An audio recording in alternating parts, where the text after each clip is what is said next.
So did you watch any of Nancy Pelosi filibustering on the House floor? Of course you didn't.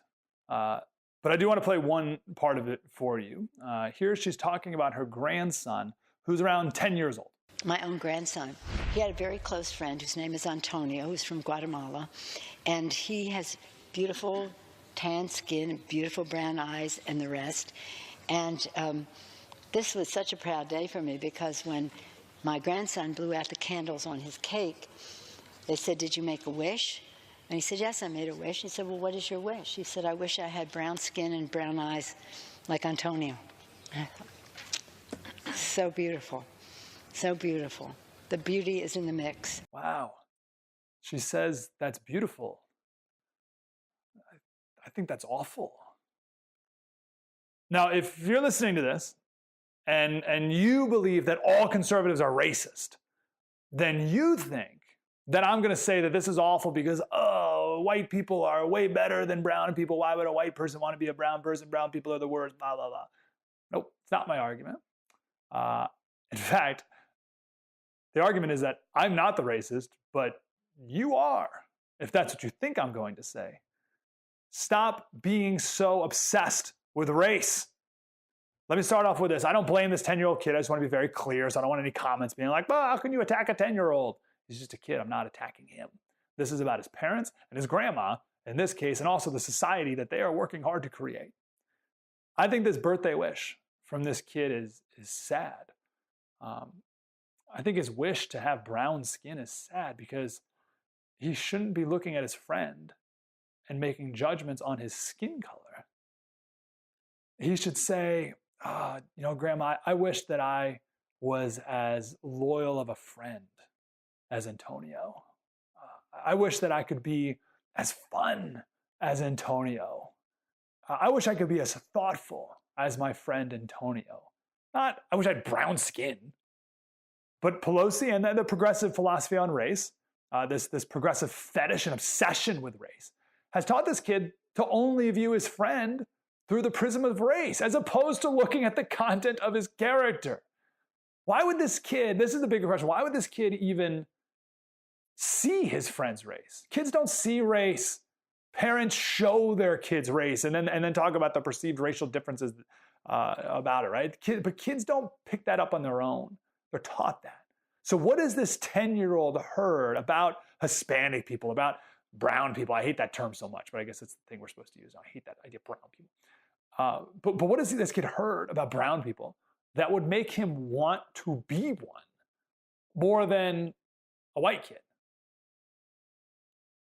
Let me back it up just a second. This reminds me of the story about a transgendered boy. So he's a boy, he's like 6 years old or so, and he said he wants to be a girl. Now, in today's society, doctors would give him hormone-blocking drugs, so that would be easier to give him a sex change when he's older. And we have a society that says, "Oh, you have to support this 6-year-old's identity as a girl," whatever nonsense, right? Fortunately, this family had a good doctor who observed the family and noticed one time the boy saying, "I don't want to play with a truck. I want the doll because mommy and daddy love girls." So it turns out that this family has a little girl, so that the boy has a little sister who has special needs. And the parents have to spend a lot of extra time and focus with the little girl. And the 6-year-old boy saw that as parents, my mommy and daddy love girls. I'm not getting enough attention. I don't feel like I'm getting enough love. So maybe if I become a girl, then I will. So yeah, I'm a girl. It makes perfect sense why a 6-year-old would think that.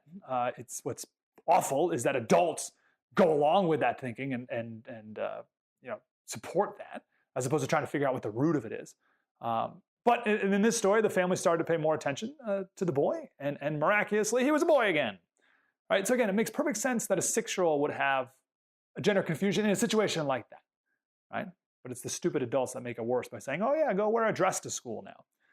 Anyway, I think this is similar. Right? Nancy Pelosi is so proud that her grandson, his 10-year-old grandson's birthday wish was to have skin more like his Guatemalan friend. What's the root of that? What is this boy hearing around the house about brown people that would want him to want a different skin color? I'm sure he hears his parents and grandma talk about how great Hispanics are and how great brown people are and how we need more brown people. We need to love brown people and they're dreamers and all this stuff. And this kid interprets this as brown is good. I'm sure he's even heard stuff about how white people are oppressors and how could white people vote for Donald Trump and elect this racist president and the rise of white supremacy, and that's so bad.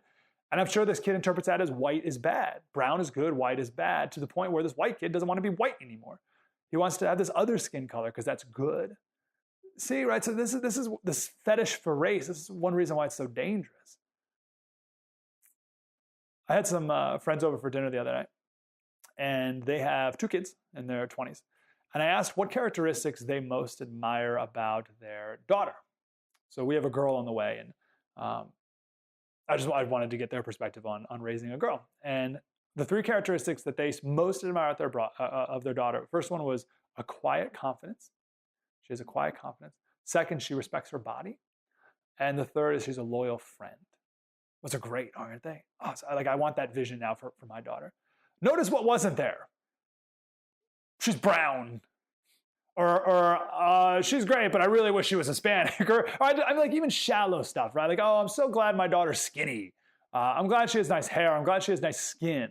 But that would be such a lame answer to that question. What do you admire most about your daughter?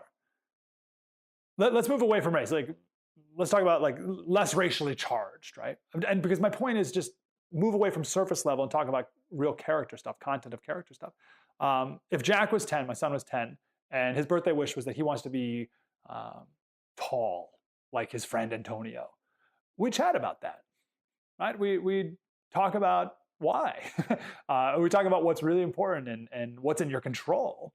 We talk about content of characters. I said, son, why do you want to be tall? Oh, because, I don't know, tall people are better at basketball or whatever. All right, well, let me tell you about Muggsy Bogues, who's 5'3". But more importantly, there are things that are more important in life than basketball. Let's talk about character. Who's the person? Who's the man you really want to be?